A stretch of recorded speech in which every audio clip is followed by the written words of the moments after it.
Alas 11 ng gabi ay nakagising kami mag-asawa dahil sa lakas ng kahol ng aso.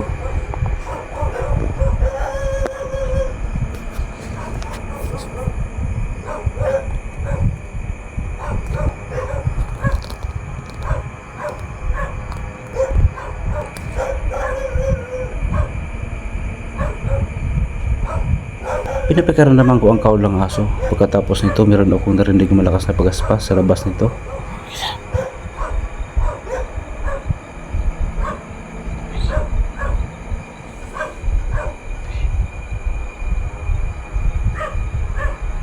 Buti na lang meron akong sinitap na CCTV sa labas. Nang nireview ko ito, may nakita akong kakaibang nilalang na kumikilos sa labas nito habang natutulog kami.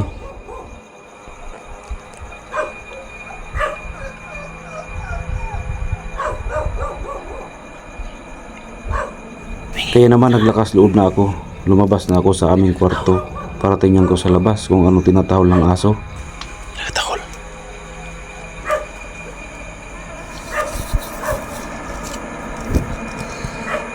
Nagtahol dyan. Nilapitan ko ang bintana at napansin ko ang mga aso hindi pa rin tumitigil sa pagtahol.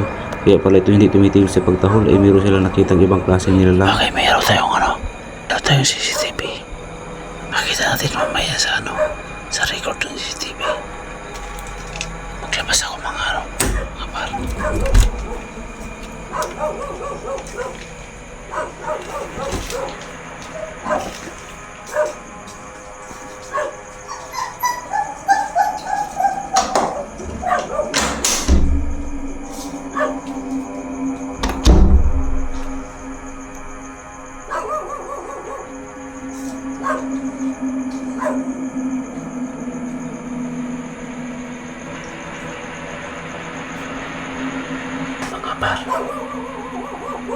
Alas 11 ng gabi.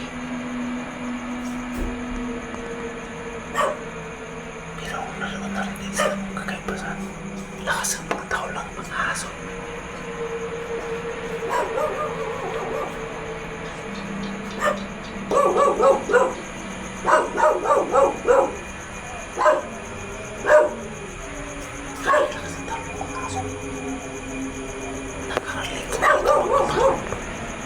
Nakaraling ko ba ito na ganito? Ngayon ko lang kipidyo na gusto ko talaga nakaraling ba ito? Ngayon ko lang talaga na-pidyo ito. Nakaraling ba ito mga man? Gusto ko ng bahay. Binuksan ko na ang pintuan at sinilip ko ito sa labas pero wala akong nakita. Yung pala nakakubli ito sa gilid ng aming bahay.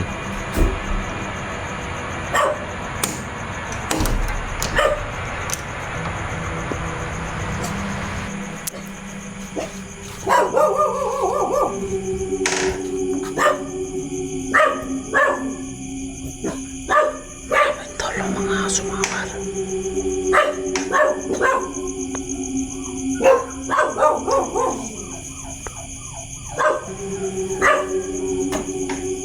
Wala naman akong nakita. Wala akong nakita mga man. Pero grabe hingi talaga. Wala akong nakita ma. Wala akong nakita mga man. Grabe. Lakas ng kalapag sa lakas ng alam mo yun. Malakas na hangin. Wala namang malakas na hangin. Pero mga parbyo. Nireview ko na ang CCTV. Ito ang nakita ko. Kung di nagtahol ang mga aso, baka ano pang nangyari sa amin.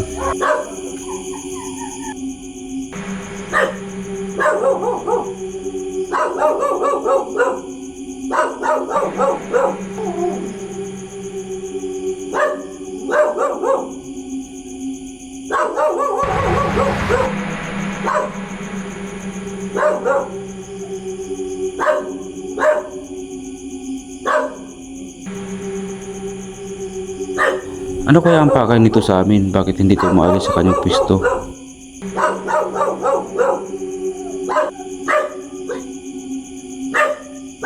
Napansin ko sa aninong ito, may malapad na pakpak at mahabang paa.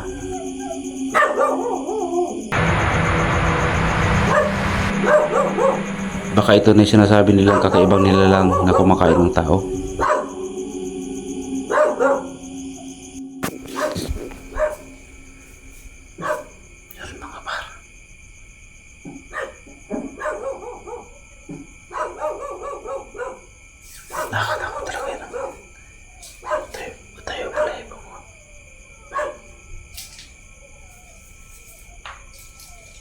Pero mayroon akong CCTV sa labas. Review ko to mamaya. Baka nakita ko to. Baka makita ko na yun ang galaw. Kasi makita ko nung nangyari sa labas.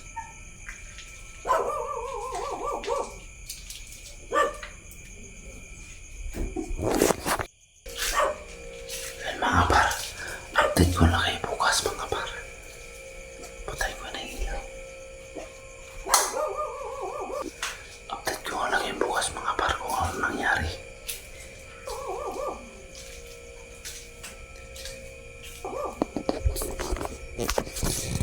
Update ko na kayo bukas mga par.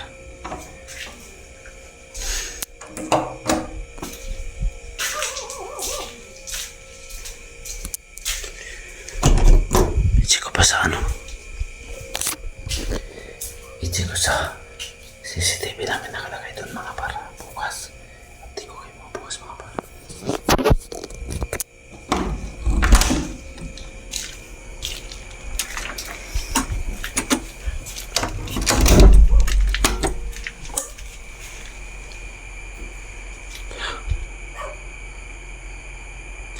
Shh!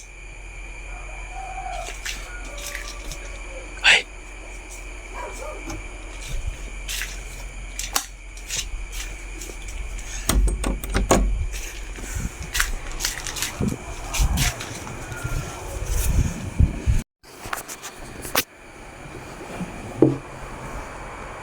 Lalo mga par.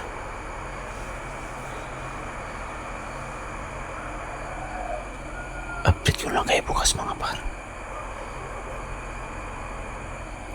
Pakipagkar naman ko lang kung ano bang mangyari mamaya. Ano bang kaganapan mamaya.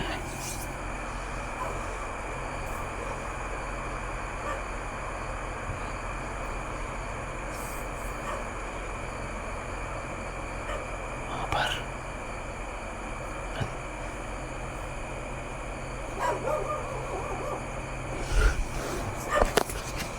Sa totoong buhay ko ngayon lang ako nakakita ng ganitong klaseng nilalang na para bang ayaw kong paniwalaan. Pero sa pagkakataong ito, parang totoo nga ang masamang mga nilikha dito sa mundo. Pero gayong pa man, nagpapasalamat kami pagkat walang nangyari sa amin, lalo na sa gabing ito.